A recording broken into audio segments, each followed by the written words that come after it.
Bueno, buenas noches, ¿qué tal? Con todos los que tienen la oportunidad de visualizar esa transmisión. Eh, bueno, quien les habla es Pavel Yávar González. Saben que me dedico a la docencia a nivel escolar, secundario y academia. Bueno, y acá tenemos en esta oportunidad a Óscar Martínez. Él es filósofo de la Universidad Nacional Mayor de San Marcos y con estudios pues, en otras universidades, incluso creo que en México, ¿no? En Argentina, bueno, ya nos comentaré un poco más, pero lo importante, más que ello, más que en realidad mencionar nombres de grado de estudio o cosas por el estilo, es más o menos dar un tipo de opinión reflexiva, crítica, sobre los acontecimientos que han estado sucediendo en el país desde, digamos, el caso de la revocatoria de Vizcarra, luego, bueno, luego el tema de Merino, como que tomó el poder, digamos, luego también las protestas del 14 de noviembre, bueno, los que han estado estos días, ¿no? El 14 de noviembre fue el pico, con la muerte de Inti Bryan. Posteriormente la salida, la llegada de Sagasti y bueno, ahora lo que estamos viviendo, que aún no ha pasado, aún se mantiene los bloqueos por parte de los trabajadores del agro en el sur del país, en Ique específicamente, y también en el norte, ¿no? En La Libertad, y ahora también en Piura. Más o menos es la idea. Hemos estado transmitiendo algunas imágenes de lo que fue la protesta de este día, del 14 de noviembre, y a ver, un momentito.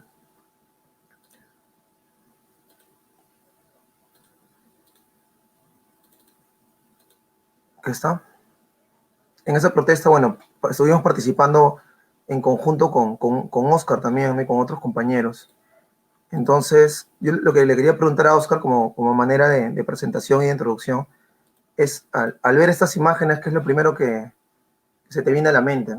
¿Qué es lo que sientes, digamos? Bien, ante Sí. todo agradecerte por prestarnos el espacio. Creo que es fundamental comentar, reflexionar y dar algunas perspectivas en torno a lo que está pasando en Perú, ¿no? Para que otros compañeros se enteren, ya sea aquí o en el extranjero. Imagino que estarán con los ánimos de querer saber qué realmente está pasando aquí, ¿no? Porque toda esta avalancha de sucesos críticos, sociales, políticos, ¿no? Entonces, para comenzar, creo que es fundamental eh, hablar de los sucesos bueno, que se desencadenan el 9 de noviembre, ¿no? Creo que el 9 de noviembre sucede la vacancia y da la impresión de que los acontecimientos políticos son por la vacancia, por la vacancia de Martín Vizcarra, ¿no? Sin embargo, más parece, y creo y concuerdo con esta segunda visión, que es el cinismo total que había ya en el Parlamento, ¿no? Porque todos pues, son corruptos ahí. El 68 parlamentarios tienen acusaciones graves, ¿no? Entonces, eh, lo vacan a Vizcarra como si ellos fueran los justos, ¿no? Entonces aquí comienza una serie de conflictos que ya venían agudizándose desde mucho antes, conflictos políticos entre dos representantes de la burguesía, ¿no? Y para ver quién toma el poder, quién se queda con el poder, ¿no? Entonces hay una vacancia y sale Martín Vizcarra y entra Manuel Merino, ¿no? Allí se desencadena, digamos, por el cinismo ya, no tanto porque sale Vizcarra, porque los medios de derecha, aprovechándose de la coyuntura, pues salieron a decir que la marcha era a favor de Vizcarra, ¿no? Y bueno, y ya se desata esta serie de conflictos que van a tener su mayor epicentro el jueves 12 y el sábado 14 en dos marchas nacionales respectivamente, que van a hacer que el domingo 15 el ex presidente, si lo podemos llamar así, Manuel Merino, pues renuncia, ¿no? Entonces, el sentir en ese momento, pues, lo que se percibía en ese momento, en esa atmósfera de lucha, era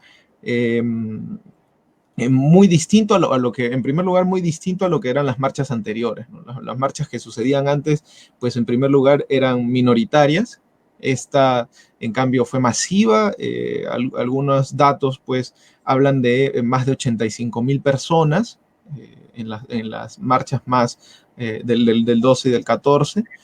Y otro de los rasgos que hubo fue que la mayoría eran jóvenes. Eso también no sé qué te parece a ti, cómo analizamos esto, ¿no? La mayoría eran jóvenes y muchos de ellos asistían a su primera marcha, ¿no? Esto fue curioso también. eh, y también cómo se los ha ido catalogando, ¿no? Como la generación del bicentenario. Es algo que creo que también tenemos que apuntalar un poco, ¿no? Dialogar sobre esto. Eh, esa semana creo que va a tener esos matices, ¿no? Jóvenes que salen a las marchas, muchos su primera, una marcha masiva que no sucedía quizás así hasta hace 20 años, ¿no? Desde las luchas de los Cuatro Suyos, la marcha de los Cuatro Suyos, y quizás más que la marcha de los Cuatro Suyos ahora. Y, y bueno, la fuerza, el pulso de estas marchas, pues, empujan al presidente de ese momento, Merino, a salir, ¿no? Creo que de ahí se pueden sacar también muchas lecciones, pero el sentir en general, bueno, la percepción en general es esa, ¿no?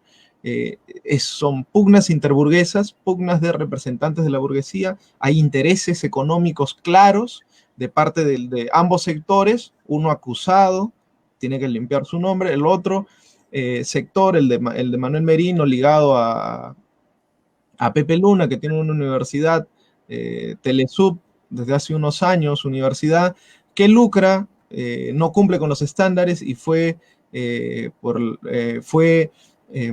digamos, anulada como universidad y ahora buscaba apelar para que se la reponga como universidad, ¿no? Entonces hay mucho dinero de por medio, mucho dinero a base de lucrar con la educación, ¿no? Entonces había intereses ahí económicos también claros, sin embargo creo que la lucha, al menos de esa semana, que inicia el 9 y digamos que se va a desarrollar más allá de una semana, ¿no? 2 semanas, digamos.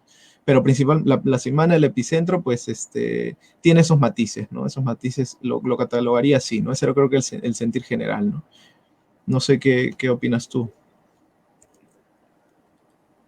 Bueno, son varios puntos que has tocado. Igual a mí lo que me interesa sobre justamente el tocar esos temas es como que dar una visión, de lo que ha sucedido, porque los medios de comunicación tienen una visión, los grupos oficiales políticos tienen una visión también, pues, ¿no? Entonces, digamos, el espectro político de derecha, izquierdo, centro, desde la oficialidad constitucional, tienen una propuesta de lo que ha pasado. Los medios de comunicación también ligados a ciertos sectores, justamente estos grupos políticos de poder, también tienen una visión, ¿no? Que es similar o semejante incluso. Pero ahora el punto es nosotros, y cuando me refiero a nosotros, para que se entienda de maneras generales, y el pueblo en sí, ¿cuál sería el pueblo fuera de los temas de política oficial, ¿no? ¿Qué postura podemos tomar? Entonces, lo primero que me llama la atención, eso es lo que dijiste, Oscar, es la gente en la calle. O sea, el hecho de dejar lo que cotidianamente hacen un día viernes, un día sábado, lo que han estado haciendo en pandemia, ¿no? Tal vez reuniéndose por ahí en alguna casa con pocas personas o mirando Netflix, algunos, otros de repente con no tanta suerte económica por ahí viendo algún video en YouTube. Entonces se han decidido, a pesar de todo lo complicado que puede ser movilizarse en Lima, e ir desde todos los distritos de la periferia hasta el centro a mostrar un sentir. Que creo que en general, porque hemos estado presentes casi en todas las semanas de lucha que ha habido ahí, que han sido, como tú dices, una semana y media, casi dos, la cuestión es que se larguen los políticos. Todos nos roban, todos nos mienten, son unas ratas, son unas basuras, estamos cansados. ¿Ya? Y no ver, digamos, porque siempre se asume, ¿no?, que los temas políticos son temas de viejos, ¿no? Que ya los tíos hablan de política, y los jóvenes queremos ir a discotequear, los jóvenes solo queremos divertirnos, meternos nuestra chela, o leer otra cosa.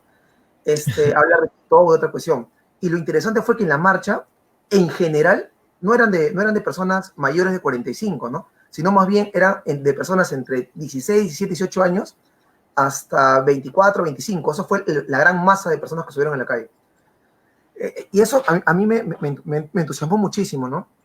Fuera del hecho que tal vez esas luchas, esas marchas, ese esfuerzo, esa romperse la garganta gritando, incluso comerse la bomba lacrimógena, enfrentarse directamente contra la fuerza policial, que tal vez no haya sido directamente por un cambio de sistema, pero sí demuestra que hay potencial, que hay bastante potencial, que no se veía hace mucho tiempo, no hemos estado como que muy dormidos, hemos estado viendo que en Chile, a pesar de que se asume, ¿no? Y lo que se dice, el mito de que Chile está mucho mejor que el Perú económicamente, que los trabajadores tienen más estabilidad laboral, que las universidades tienen otro nivel, esta gente en Chile es supuestamente mucho mejor en líneas generales, a nivel de políticas públicas, no están mejor, han hecho revueltas el año pasado.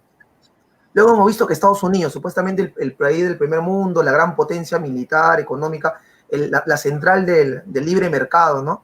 También la gente, a raíz de lo de George Floyd, salieron y también hicieron sentir su incomodidad, su indignación y su hartazgo ante una vida mercantilizada, pues, ¿no? Una vida plástica, porque la gente está cansado no solamente de un tema de explotación, sino en general de esta situación de agobio que se ve, y por eso ahora se ve también incluso lo de las pastillas, cada vez más el tema de la psicología, la depresión, la ansiedad, que son enfermedades mucho más modernas que antes, ¿no? O sea, uno antes veía que los trabajadores y obreros tenían enfermedades producto de cuestiones físicas, pero ahora, digamos, la mercantilización de la vida, que ya Kafka lo hablaba con el tema de la metamorfosis, ¿no? El absurdo del hombre, ahora creo que se ve más. Y pienso yo que la respuesta, más que ser una respuesta, como te digo, Oscar, para mí por lo menos, ¿no? Que la gente sale porque entiende que es la plusvalía, la producción mercantil, la propiedad privada, más que eso, es estar cansados. Ahora, el punto es que hay una visión. ¿Cuál es la visión? Que los que tienen que ordenar el país, que los que tienen en sus manos el sacarnos adelante son los políticos. Pero esos políticos que deberían protegernos, digamos, deberían defender la dignidad, como dice el primer artículo de la Constitución, de los seres, de las personas, no lo hacen, pues. Y no es que no lo hagan porque lo hacen un poco mal, o por ahí hay uno, sino que en general el cuerpo mismo político peruano está completamente corrompido, ¿no? Es un pueblo, es completamente corrupto. Entonces, el que la gente salga y proteste y todo lo demás, a mí me ha parecido muy importante, pero como siempre pasa, y creo que ya eso es para terminar por lo menos esta intervención, es que para controlar ese pueblo encolerizado, ¿no? Ese pueblo que puede pasar de la indignación a la acción, la prensa ha sido un gran bombero. Ha apagado el incendio que se estaba prendiendo, que era el descontrol de la gente por la cólera, y más bien la prensa ha buscado como que guiar y encauzar esta marcha, ¿no? Y lo logró en el sentido de que al final se logró sacar a un representante de cierto sector del poder económico que es Merino y su gente, y digamos poner a otro que a la prensa le cae más cómodo, que con la prensa puede estar más tranquilo, con el que puede negociar, ¿no? A un tipo Vizcarra, digamos, que es Sagasti, ¿no? Que hasta ahora eso es lo que yo te podría mencionar. No sé, ¿qué reflexión podríamos sacar más, Oscar? Sí, bueno, concuerdo con lo que has dicho. Realmente la mayoría eran jóvenes. Eso es algo, un detalle que hay que analizarlo y pues, para mucho más. Y bueno, y sus consignas, ¿no? Ni izquierda ni derecha. ¿Qué papel juegan, por ejemplo, los partidos, ¿no? Se habla mucho de que sin partidos no se genera ningún cambio, sin partidos no se va a lograr nada, ¿no? Esa es la clásica consigna, la clásica consigna que se ha movido mucho en ciertos sectores, ¿no? Pero bueno, lo que se ve aquí es que hay mucha fuerza y no necesariamente movida por partidos, ¿no? Sino la misma indignación no por Vizcarra, sino por ese cinismo general, o sea, esa política corrupta que ya no tiene por dónde desfogar esas fuerzas, ¿no?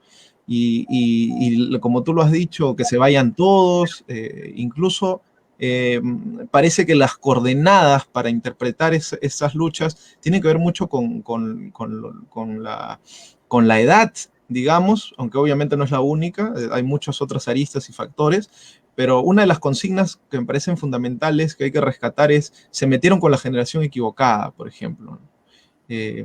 Como que la coordenada indicaría edad, ¿no?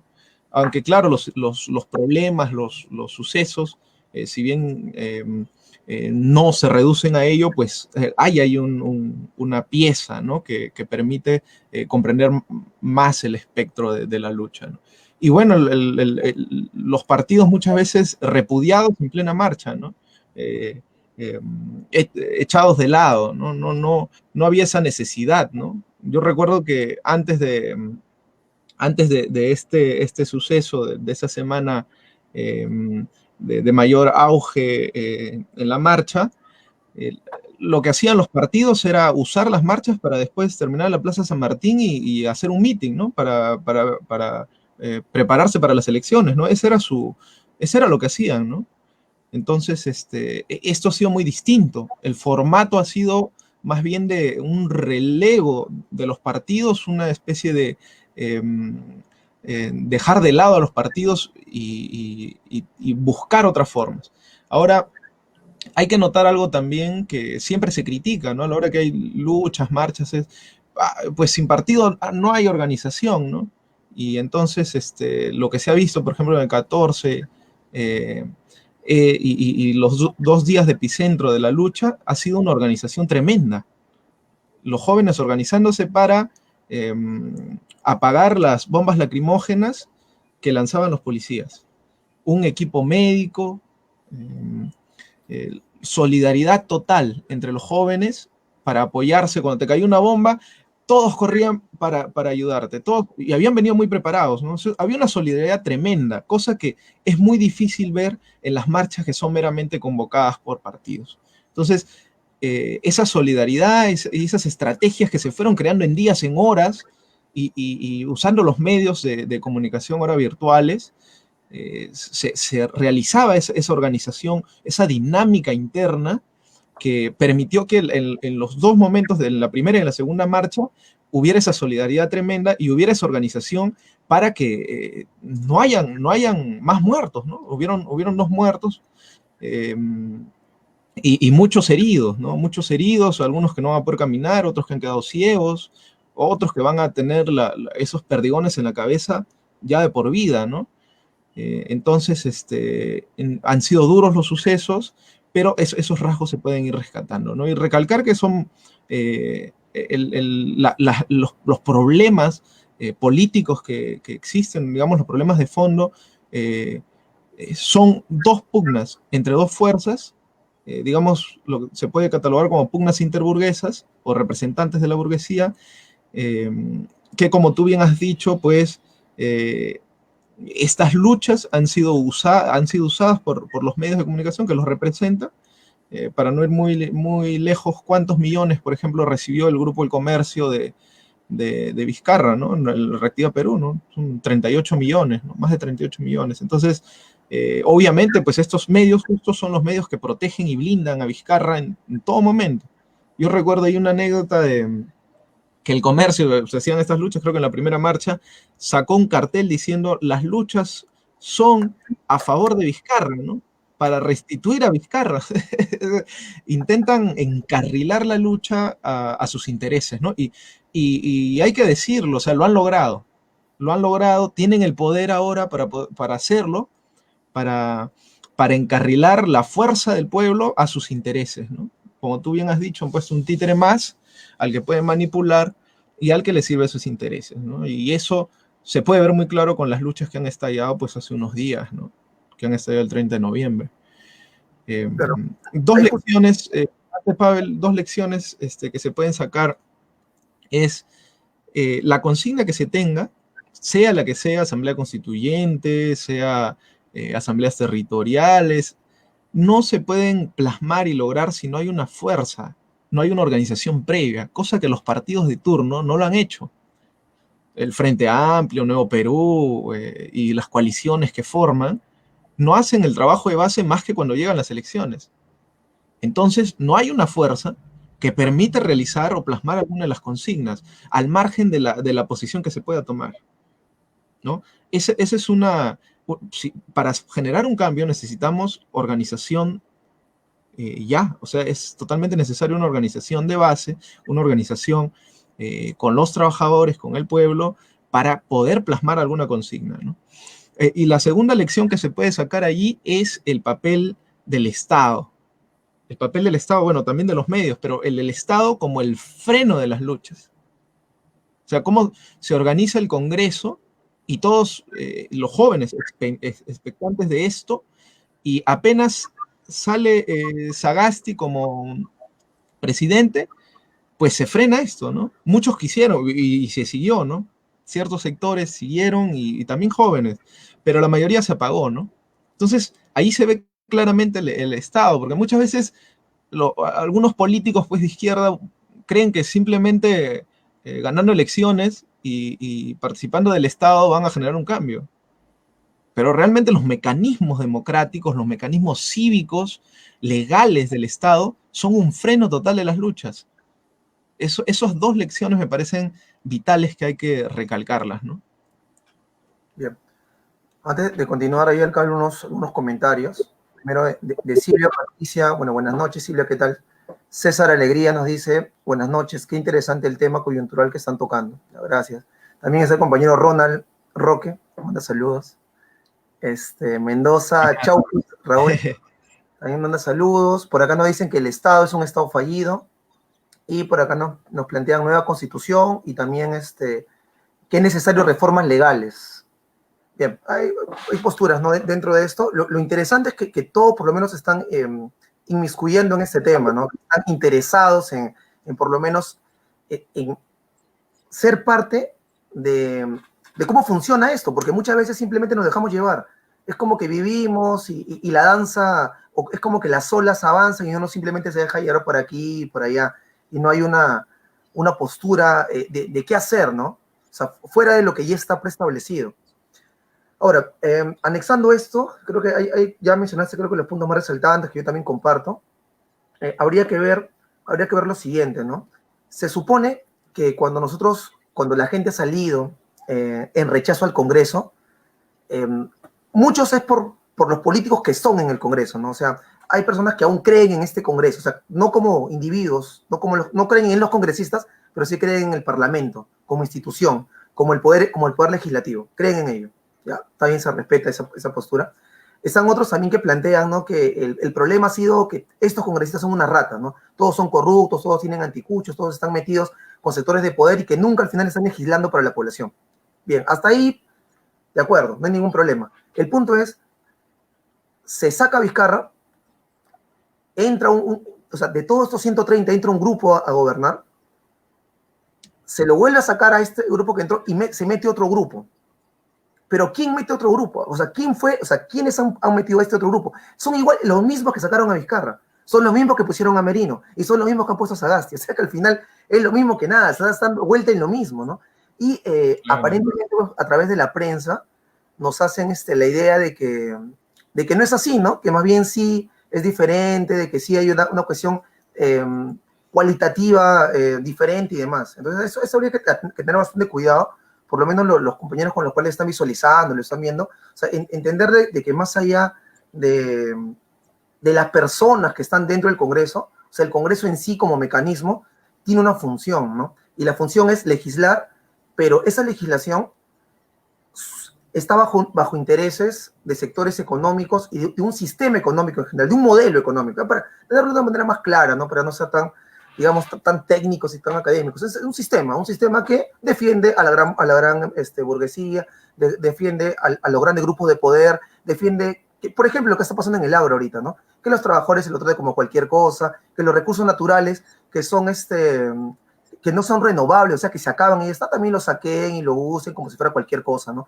sea, que nos traten como, ¿cómo se dice? Como cholitos, como mano de obra barata, como cualquier cosa, ¿no? Como algo más, ¿no? Y este Congreso no puede hacer otra cosa que permitir eso. O sea, tiene que legalizarlo de uno, puede maquillarlo, puede buscar maneras de que no sea tan evidente, de que por ahí le caigan migajas a los trabajadores, pero en general, o sea, tal cual como está establecido, el mecanismo es uno, pues, ¿no? Y el mecanismo es la defensa ante lo que fuera, no importa la vida, no importa la naturaleza, no importa los recursos naturales, lo que importa es que los dueños de los medios de producción monopólicos sigan ganando, sí, se sigan llenando de dinero, ¿no? Y muchos de esos, bueno, porque acá de repente hay compañeros que son nacionalistas y todo el rollo, Sí, y la gran mayoría de estos sectores ni siquiera son pequeños productores o pequeños burgueses del Perú, no son pequeños comerciantes. En general, la gran mayoría de la ganancia, o sea, y la ganancia es vida de los trabajadores, ¿no? Es la vida concentrada en las mercancías que se han producido. Esa gran vida ni siquiera se lo lleva, pues, la señora que tiene una tienda en tu casa, tu tío que tiene su microempresa, no, pues eso se lo llevan los grandes monopolios. Ahora, el punto es, yo creo que acá, para pasar a otro punto, los medios de comunicación, o sea, se nos está haciendo creer que los medios de comunicación son independientes, son neutros, pero entendamos quiénes son los dueños de los medios de comunicación, a qué sector pertenecen, a la población, o sea, los dueños del Canal 4, del Grupo del Comercio, por ejemplo, Miro Quesada, que son dueños de Canal N, RPP, de Canal 8, del Comercio, del Trome, del Perú 21, y otros periódicos más. Ya, ellos no viven pues en Carabalí, donde vivo yo, o en tu barrio, ¿no? También igual, en Ate. O sea, aquí estamos hablando también de que los medios de comunicación también son parte de ese sector. Y obviamente, como parte de ese sector que tiene el poder y tiene el control, que tiene sus universidades y tiene sus espacios y tiene sus barrios para ellos, ¿no? Completamente seguros y demás, estos medios de comunicación no van a informar, obviamente, el interés popular, ¿no? Van a informar lo que ellos quieren con el lenguaje que ellos quieren para los intereses que ellos quieren.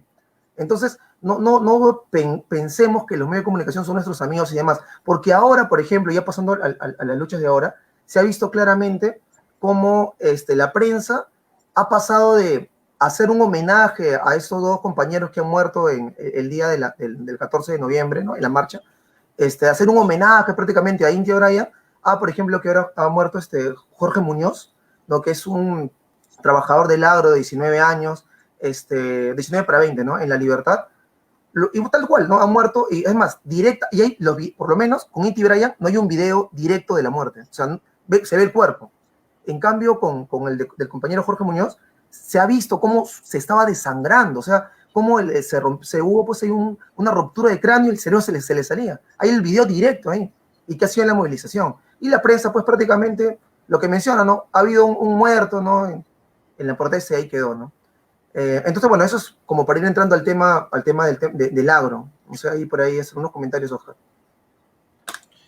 Sí, claro, ¿no? De hecho, la posición que han tenido los medios es ridícula, ¿no? O sea, en el sentido de que pues, las caretas que usan cambian constantemente y las posiciones que toman son camaleónicas, o sea, en un momento se ponen en el lado de la población cuando les conviene y en otro momento no, en otro momento los terruquean, ¿no? Eso ha sido claro, por ejemplo, el caso de Rosa María Palacios, ¿no? Que hace unas semanas apoyaba y era abanderada de las marchas que estaban habiendo, y ahora salió pues en sus programas de la República, pues salió a decir que todo esto estaba movido por Frente Amplio y dio una argumentación que me pareció curiosa, ¿no? Su argumentación era, el agro es, eh, siempre, desde siempre, informal. Más del 90% de los trabajadores del agro son informales. Entonces, los que protestan no son una mayoría, son una minoría, es su lógica, son una minoría. Por ende, no son lucha de trabajadores, son intereses políticos, ¿no? Ese era el argumento, ¿no? Son intereses políticos, y entonces los que luchan están movidos por el Frente Amplio. O sea, una lógica realmente burda, ¿no? Pedestre, sus argumentos, ¿no? Para desprestigiar las luchas justas y las reivindicaciones que buscan los trabajadores, ¿no? Para entender este proceso, al menos en general, creo que hay que remontarse pues al inicio de las luchas, ¿no? E intentar descifrar un poco cómo se lleva a cabo esto, ¿no? Bueno, ya sabemos que la ley 27360, la ley que buscaban derogar los trabajadores, era una de sus consignas centrales, nucleares. Es una ley que fue promulgada en el gobierno de Fujimori en el 2000. que fue ampliada en el gobierno de Toledo y hace poco, con un decreto de urgencia, por Vizcarra, ¿no? Hasta el 2031. Entonces, sí, ¿estás Bueno, sí, diciendo algo? claro, claro. O Oye, sea, sí, continúo. Confirmando lo que mencionas, ¿no? Que este superhéroe Vizcarra, que supuestamente era el salvador del Perú, fue pues el que alargó, antes que se vaya, en el 2019 dijo, no, yo acá me meto mi billete porque tengo que ayudar a los pobrecitos, dueños de todo, ¿no? Dedica a los sillonis y todos los demás, ¿no? Entonces, sí, pues Vizcarra fue el que ha alargado esta ley de la agroexplotación hasta el 2031, tal cual. claro, claro, sí. O sea, esto, pues, hay que sacar experiencias de los sucesos, de las luchas que están habiendo, y esa es una de las lecciones que hay que sacar. O sea, pues Vizcarra salía como hace pues cuando comenzó la pandemia, pues como el defensor, como el abanderado, ¿no? El popular Vizcarra, que estaba a favor del pueblo, ¿no? El que iba a cerrar las clínicas que se aprovechaban del pueblo y todo, ¿no? Pero realmente ahí se ve diáfana el rostro bajo las máscaras, ¿no? O sea, se ve claramente los intereses que cumplen. Por eso hace un momento se decía de intereses, las luchas interburguesas, porque representan a cierto sector, sus medidas, sus acciones representan a cierto sector, y en ese sentido se ve claro. O sea, pensar, porque había al momento de la semana, de las luchas semana y media de las luchas que mencionamos hace un momento, pues habían algunos jóvenes también que querían lo de Vizcarra, eran ínfimos, ¿no? Pero lo sabían. Entonces, esta ingenuidad, esta perspectiva hay que desterrarla, ¿no? Esta perspectiva ya no puede primar, ¿no? ¿no? puede ser que sigamos creyendo, ¿no? Y quizás algunos creerán que vendrá un político justo en las siguientes elecciones y él sí va a ser, ¿no? Y después así, o sea, seguimos siguiendo ese mecanismo esclavizador, ¿no? Pero bueno, entonces inician las luchas el lunes 30 y bueno, el martes 1 de diciembre ya amanece con el paro, ¿no? Eh, Se van sumando, no es algo homogéneo, se van sumando los pobladores de distintos lados de Ica. El 1 de diciembre se suman trabajadores de la provincia de Pisco, sectores de Parcona, Santiago, Tate. Santiago, por ejemplo, es uno de los sectores más avispados en la lucha, es uno de los sectores también que ahora se han mantenido, ahora que se derogó la ley, ellos siguieron por un asunto que vamos a mencionar, pero que es que ¿y qué pasa con los sueldos, no? ¿Y qué pasa con la service? ¿Y qué pasa? Lo van a discutir de acá 15 días, ¿no? ¿Y qué pasa con nosotros que hemos luchado y ahora vamos a volver a los fondos otra vez? ¿Cómo nos van a tratar, no? Entonces, allí esa sagacidad que han tenido, esa reflexión que han hecho, a mí me parece atinada. Sin embargo, eh, faltaba fuerza, digamos, pero han intentado mantener los pobladores de Santiago, son los que han intentado seguir con la lucha, ¿no? Pero bueno, el 1 de diciembre pues se suma la provincia de Pisco, los sectores que ya se han mencionado, y se intenta un diálogo, pero pues es un diálogo fallido porque ningún ministro se aproxima, ¿no? Ningún ministro se aproxima, no le dan la importancia necesaria, lo ven como pues, populacho, ¿no? El populacho, por ahí revoltosos, y entonces no le dan la importancia debida, ni el Ejecutivo ni el Congreso, como vamos a ver en los siguientes días, cuando tendrían la oportunidad de evitar las muertes y tenían la oportunidad de tratar el tema de la ley, ¿no? En el hemiciclo. Pero bueno, el día 2 de diciembre ya se comienza a entablar diálogos. Sin embargo, si uno revisa los videos, pues es insultante el trato que dan los ministros, el ministro de Trabajo, Javier Palacios Gallegos, a los pobladores, los trata como ignorantes, ¿no? Entonces, ahí los videos que están en las páginas se ve claramente, ¿no? Es como que lo ven a los pobladores como inferiores, como tontos, ¿no?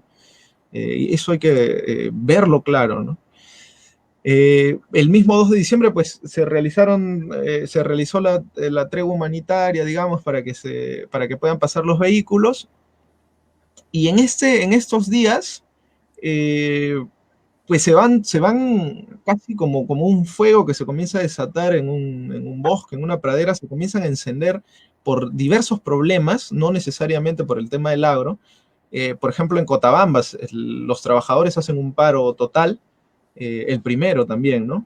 Entonces es una serie de desencadenantes distintos, pero que demuestran que hay una insatisfacción, que hay una crisis social, que hay una serie de problemas que vienen desarrollándose aquí, ¿no? El día 3 de diciembre, pues creo que es el día más álgido, es el día de apogeo de las luchas, y es el día también donde fallece el joven de 20 años, Jorge Muñoz, ¿no? Entonces, el día 3 de diciembre es cuando en La Libertad, en la provincia de Virú, se bloquea la carretera del norte, ¿no? Ya en Ica, donde inicia todo eso, se había bloqueado la carretera del sur, la Panamericana Sur, y es el 3 de diciembre cuando ya se bloquea la Panamericana Norte. O sea, digamos, si lo vemos, un análisis más, un poco más ligado a lo que representa una carretera, pues la carretera es por donde se transportan las mercancías, donde se transportan, digamos, las cosas que van a ser vendidas para poder ganar. O sea, si tú paras los camiones que transportan las mercancías, podemos decir también pares los camiones que transportan la ganancia de esos burgueses, ¿no? Eh, esas personas. Entonces, el que hayan parado la carretera representa mucho. Ahí hay diversas aristas para analizar qué significa que hayan parado las carreteras, qué implica, ¿no? Y bueno, el 4 de diciembre, pues, amanece con la carretera central también tomada, ¿no? Los trabajadores de la DOERRAN en la Oroya, pues también bloquearon las carreteras, Oroya-Huancayo, y entonces, de ese modo, digamos, de manera general, pues se arma el tablero, ¿no? O sea, hay una serie de epicentros de luchas, algunas diversas, un poco más alejadas, como la del centro, la de Apurímac, pero la mayoría, la del resto, es pues que tienen, perdón, la Libertad y la Ica son temas de agro, ¿no? Entonces, en general, eso quizás se podría comentar por ahora, ¿no? Sí, de hecho, tal cual como tú lo mencionas, hay las protestas que han habido ahora, por lo caso con el tema de Ica y el tema de, o sea, con los trabajadores de Ica y con los trabajadores que se han encontrado en La Libertad, no tiene la misma característica de las luchas o de las protestas que han habido en el día del 14N, ¿no? El día de las protestas contra Merino. Porque las protestas que han habido, pues ahora, son directamente por un abuso de explotación capitalista, ¿no? O sea, los trabajadores bajo un sistema capitalista siempre están en una situación de desfavorecimiento, en una situación de sometimiento, de mercantilización de su vida y de su esfuerzo físico, su actividad, por ese lado, ¿no? Entonces, ya va más o menos por ahí, ¿no? Ahora, lo que ha pasado en las protestas que han habido en Lima no ha sido tanto por un tema de explotación directa, ¿no? Sino ha sido por un tema del hartazgo de la gente con la corrupción, de los políticos, de la coyuntura social y demás. Entonces, yo pienso que lo que está pasando o lo que ha pasado en Ica no es un tema coyuntural simplemente de un grupo de políticos, sino más bien es un tema de sistema, ¿no? O sea, que el sistema en sí mismo genera este tipo de situaciones, que no es la primera vez, ¿no? Y no va a ser la última tampoco. Entonces, siempre va a ser una constante, siempre se va a dar. El punto es cómo se organizan las personas a partir de ahora, ¿no? Porque la protesta ha sido muy fuerte y ha llegado al nivel de que se pueda por lo menos hablar en el Congreso, porque al inicio ni el Ejecutivo ni el Legislativo tenían un interés en tocarlo, ¿no? Es más, como tú dices, el Ejecutivo lo que hace es mandar a algunos representantes del Ministerio de Trabajo, algunos representantes del Ministerio de Economía, pero solamente como para ver qué pasa, ver qué dicen, ¿no? Y si también la prensa le dio interés a este tema, fue por el hecho del bloqueo de carreteras. O sea, fue principalmente por ese tema, ¿no? Entonces, creo que ahí sería cuestión de ir viendo, ¿no? Cómo va el asunto. Claro, claro. De hecho, creo que hay que pues, analizar un poco el papel de los medios también, ¿no? Si bien ha habido como esto de criticar también lo del terruqueo, más que todo en los medios de izquierda, pero también los medios alternativos de diversas posiciones, pero los medios que son los que tienen más llegada a la población, digamos, eh, muchos han mantenido esta perspectiva nefasta, perversa del terruqueo, ¿no? Por ejemplo, en Willax, Beto Ortiz le hizo una entrevista a Cecilia Chacón, un fujimorista, y catalogó las luchas que estaban habiendo como que habían infiltrados de Sendero. Y bueno, Philly Butter hizo lo propio, catalogando de que esto era había gente infiltrada de la CGTP, de la izquierda radical de la CGTP, ¿no? Y de igual modo, ¿no? Como ya mencioné, lo de Rosa María Palacio, diciendo que Frente Amplio era el que había organizado todo esto, ¿no? Que para Frente Amplio era fácil infiltrarse y causar toda esta serie de daños que se están realizando, ¿no?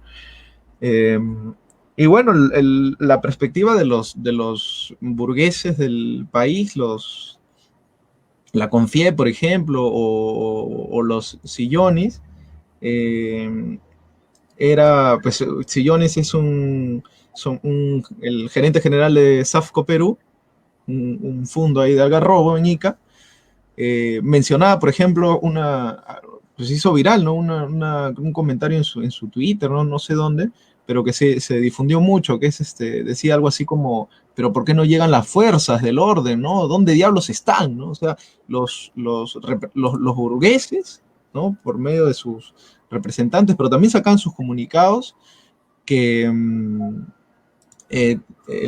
la CONFIE, por ejemplo, llamaba al orden, ¿no? A la paz, ¿no? Todo, eh, pidiendo de que se desarticule esta lucha que estaba viendo, ¿no? O sea, en los medios se difundía el terruqueo, pero en estos comunicados de los grandes empresarios se llamaba a desarticular también las luchas, ¿no? Entonces hay que dejar claro eso, ¿no? Esa es su perspectiva, son sus intereses, ¿no?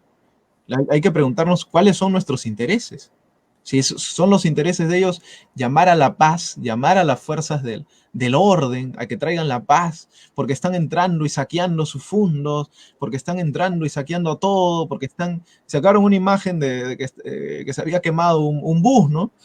Pero era una imagen que era en otro lado y era el 2017, ¿no? Entonces, toda esta serie de psicosociales, de tácticas para traer el orden a la sociedad, pues hay que desenmascararla, ¿no? Obviamente no es el orden, no es el orden de la sociedad, no existe la sociedad en general, sino existen los intereses y sectores dentro de esta sociedad, ¿no? Y lo que ellos representan como grandes empresarios son sus intereses, ¿no? Sus intereses de querer seguir lucrando, de querer seguir pagando poco a los trabajadores. Ahora, el problema de los trabajadores es claro, muchos de los testimonios que se realizaban era que trabajaban muchas horas, y a algunos le pagaban sí sus 39 soles, digamos, con los descuentos que es del CTS y todo eso, pero a muchos testimonios eran que les pagaban hasta 15 soles. O sea, 15 soles. Otro decía 34, otro 36, pero, o sea, ¿quién puede vivir con 15 soles de diario, no? Estamos hablando de una locura total. Eh, pero eso sucede, ¿no? O sea, esos eran los testimonios de los trabajadores, muchos trabajadores humildes, y no solo se difundió en redes alternativas, sino también eh, en los medios de comunicación de derecha, ¿no? Entonces, habían diversos testimonios de gente enferma por los pesticidas, por los trabajos, que cuando no podían terminar de trabajar, pues ya no le pagaban lo mismo. O sea, una serie de irregularidades que de hecho están abiertas y no se han tocado pues en años, ¿no? Y, bueno, algunos medios decían, pero medios de derecha decían, pues estas marchas hay infiltrados en estas marchas, ¿no? ¿Por qué de la nada comienzan a luchar? O sea, es como si ellos vivieran en otro mundo, ¿no? Las luchas en Ica y en diversos lados del país son luchas que son constantes, ¿no? Son luchas constantes. Eh, entonces, eh, se juntó toda estas fuerzas en el norte, en el sur, y bueno, y se llegó a derogar la ley. Eh, Ayer, 4 de diciembre, se llegó a derogar la ley. Sin embargo, pues los problemas no se han acabado. O sea, los problemas no simplemente se reducen a la ley, ¿no? Porque tiene que ver el trato. Por ejemplo, eh, eh, hay un trato, pues, de los caporales, de parte de los caporales, de abuso total, ¿no? Golpes, insultos, discriminación, ¿no? Ojo Público, por ejemplo, con datos de la Defensoría del Pueblo, hizo una entrevista y este es en resumen lo que decía, ¿no? Dice, la mayoría afirma que son discriminados por sus rasgos culturales, maltratados al no recibir agua ni alimentos durante el trabajo y perciben su salario mínimo que no los beneficia. O sea, eh, eh, es dentro del problema laboral, dentro del problema del trabajo, la lucha que el trabajo tiene con el capital, pues aparecen toda esta serie de mediaciones que también tienen importancia, ¿no? O sea, la discriminación, los rasgos. Pero como tú bien lo has dicho, el problema central es una lucha entre los trabajadores y el sector de la burguesía, ¿no? Eso está claro. Ahora, se logró derogar la ley, ¿no? Como decía, los pobladores de Santiago se mantuvieron en la lucha porque sabían lo que se venía, o sea, saben lo que se viene después. O sea, qué posición toman los, este, los trabajadores ahora frente al trato que van a tener, ¿no? A muchos se le dijo que solo se le iba a pagar 31 soles hasta que se vea la nueva ley. Entonces, ahí hay una serie de problemas a los que se van a enfrentar los trabajadores. Ahora, algunos, por ejemplo, decían que tenían que trasladarse a hacer presión a los fondos. Ya la Panamericana no, hacer presión en los fondos, ¿no? Eh, y ver qué pasa después, a estar alerta para que después de los 15 días, si no se toman medidas o si se toman medidas en contra de los trabajadores, tomar posición otra vez y ver la posibilidad abierta de tomar otra vez la carretera, ¿no? O sea, ha habido diversas perspectivas, también el sector de los trabajadores no es homogéneo, eh, pero está así, o sea, no es que se deroga la ley y se acaba el problema. O sea, hay esperar 15 días todavía con pagos de 31 soles en ciertos sectores y entonces por ahora se ve así, o sea, se ve gaseosa todavía la situación. ¿Y qué pasa todavía con los salarios? Porque ellos estaban demandando que se llegue a 70 soles, ¿no? Entonces, Claro. por ese lado todavía no se sabe, ¿no? Bueno, eh, en líneas generales, comparto completamente el análisis que se hace. Y solo como para dar también un par de cuestiones aquí, ¿no? La lucha de los trabajadores no ha sido un tema de querer mostrarse políticamente, no ha sido una cuestión de moda, ha sido una necesidad, porque la lucha no ha sido por votar a Merino, por poner a un congresista o algo por el estilo, ¿no? Sino más bien, en general, la lucha ha sido por una situación de explotación, que es constante, que se ve, pues no, que está ahí. Y bueno, por lo tanto, lo que queda es la autoorganización. Creo que es lo que hay que rescatar, ¿no? Lo que creo que es la autoorganización, es que no se crea más en el tema del Estado, no se crea más en el tema oficial y que busquemos medidas por nuestra propia cuenta, ¿no? De autoorganización. Colectivos, núcleos, organizaciones que sigamos estando alerta de lo que está pasando y que no dejemos de protestar, de reclamar, de organizarnos, porque claro, o sea, a grandes rasgos, algunos compañeros están comentando, por ejemplo, una asamblea constituyente, un cambio social completo, ¿no? Cosas por el estilo, pero lo más concreto es, primero, si existen, entre comillas, derechos laborales, por lo menos que se respeten, ¿no? y luego ir como que ganando más terreno y ganando más terreno. Actualmente, el hecho de pedir una nueva sociedad completamente, digamos, es lo que yo deseo tal vez, ¿no? Pero no sería muy alcanzable tal cual como están las cosas. Entonces, habría que tener más conciencia, más organización, más experiencia. Y, y esto sigue, ¿no? No acaba acá. No es que pasó lo de Ica, porque claro, lo de Ica ha sido que a tanta presión, a tanta lucha, incluso con un muerto, no solamente en Ica, sino en general a todo el sector de los trabajadores del agro, el Congreso ha tenido que ceder porque la gente ha protestado, ¿no? Porque la gente ya no aguanta más. Ha tenido que ceder. Pero ¿qué ha dicho el Congreso en general? O sea, la respuesta es, derogamos la ley, pero esa ley que se deroga va a tener que ser trabajada en una mesa de trabajo, 15 días. Sagasti ha salido ayer a hacer su show y decir, yo no me voy a meter, ¿no? O sea, que no lo voy a observar. Y una vez que pase esto, pues el Congreso no puede generar una ley que esté a favor de los trabajadores, no va a poder hacerlo. Lo que puede hacer es maquillarla, por ahí quitarle una cosa, ponerle otra, pero nada más. Y la situación va a seguir igual, ¿no? Tal cual, o sea, ahora hay de repente hay trabajadores que no están en una fábrica, entonces lo que hacen es buscar de manera cacholeándose en la calle, ¿no? Trabajadores ambulantes que no han tenido ningún tipo de apoyo, que el Reactiva Perú no ha llegado a ellos absolutamente para nada, ¿no? Y pues está ahí la situación de explotación, de mercantilización de la vida, de manera general, ¿no? Eso no va a cambiar porque Merino esté, o porque entre Sagasti, o porque entre Forsyth, o porque entre Antauro, quien entre, ¿no? Se mantiene. Hay una superestructura política que defiende a la estructura económica.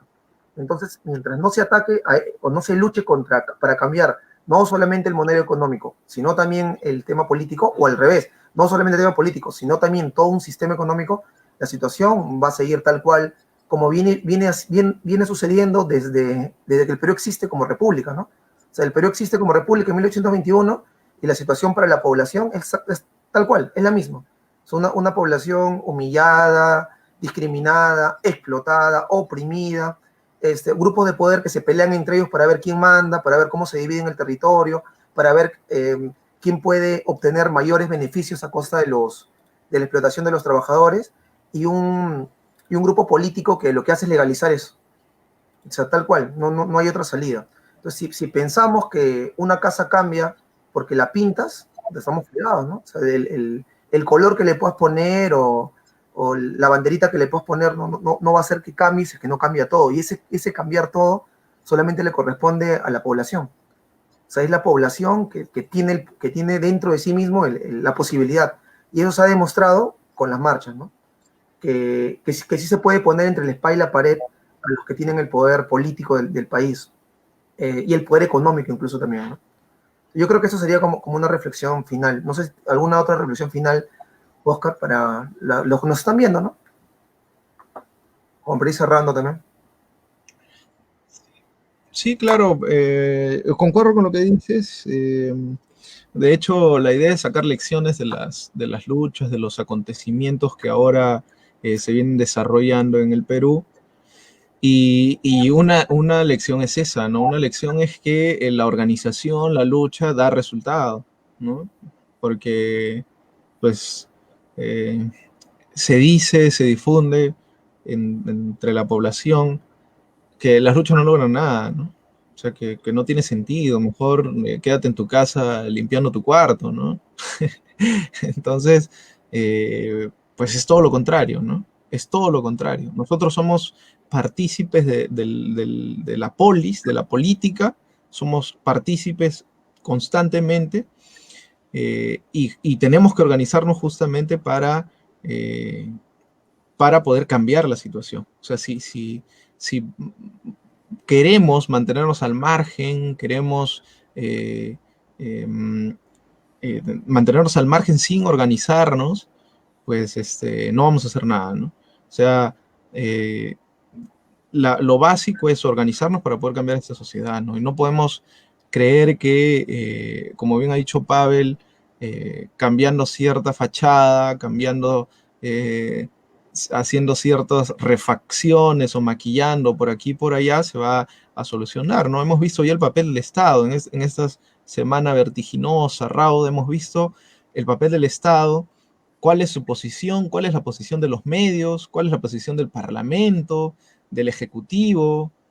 No salió Sagasti, cualquiera de nosotros podíamos ser jóvenes que hubiéramos nacido en Ica y trabajábamos ahí, o en La Libertad, y cualquiera de nosotros podíamos haber muerto con un balazo en la cabeza, ¿no? Entonces, y los medios los medios, pues, usan cuando les conviene, usan las luchas, y cuando no, pues les da igual, ¿no?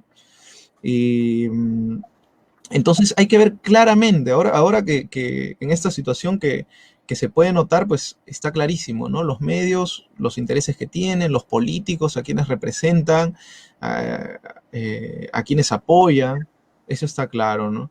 Entonces, si no nos organizamos, no hay una organización básica, yo creo que difícilmente vamos a poder llegar a mucho, ¿no? Creo que la máxima lección que se puede sacar es que organizándonos, luchando, es donde se pueden cambiar las cosas, ¿no? Transformar la sociedad, cambiar la situación actual que vivimos, ¿no? Esa sería la máxima lección. De todas maneras. Bueno, entonces, esto fue la transmisión. Ahora, si continuamos haciendo este tipo de ejercicios, para las próximas ocasiones. Y bueno, acá Elizabeth nos plantea cómo organizarse, ¿no? En este contexto tan difícil. Claro, porque te dicen, ¿no? Te organizas, te llaman movadez. Siempre se busca maneras de desprestigiar, de dejar mal parado a la gente que tiene una postura crítica, ¿no? Entonces, ¿cómo? Bueno, ya creo que si los que están interesados o interesadas, digamos, ¿no? Poder ver la manera, podemos hablar por interno, ¿no? Nos pueden escribir a los messengers, ¿no? Que tenemos y vemos ahí, ¿no? Cómo podemos coordinar, de repente podamos tener alguna reunión, de repente comenzar algunos temas y no estar, no regalarnos tan fácil, ¿no? O sea, no tener una respuesta siempre, estar prevenidos, estar desde ya, seguir siempre organizado, buscar maneras, incluso saber cómo funciona legalmente el tema político, para que cuando sucedan estos hechos, poder utilizar las mismas armas con las que nos apuntan contra ellos mismos, ¿no? Y ver maneras igual, ver maneras por otro lado, articular con otros compañeros, a nivel cultural, a nivel educativo, incluso a nivel, como les decía, ¿no? Buscar hasta dentro de las mismas leyes cómo poder hacerle frente a todo esto, a todo lo que se viene. Bueno, sería eso, Oscar, en líneas generales. Bueno, Pablo, sí, claro, sí, de hecho, te agradezco bastante por el espacio que has brindado y bueno, yo dispuesto a poder dialogar sobre los temas de coyuntura, quizás algunos temas más estructurales, algún concepto, tema, incluso un texto, un libro, pues cuenta conmigo para poder dialogar y para poder reflexionar sobre alguno de lo mencionado, ¿no? Bien, bien, bien. Listo. Buenas noches con todos. Saludos. Buenas noches.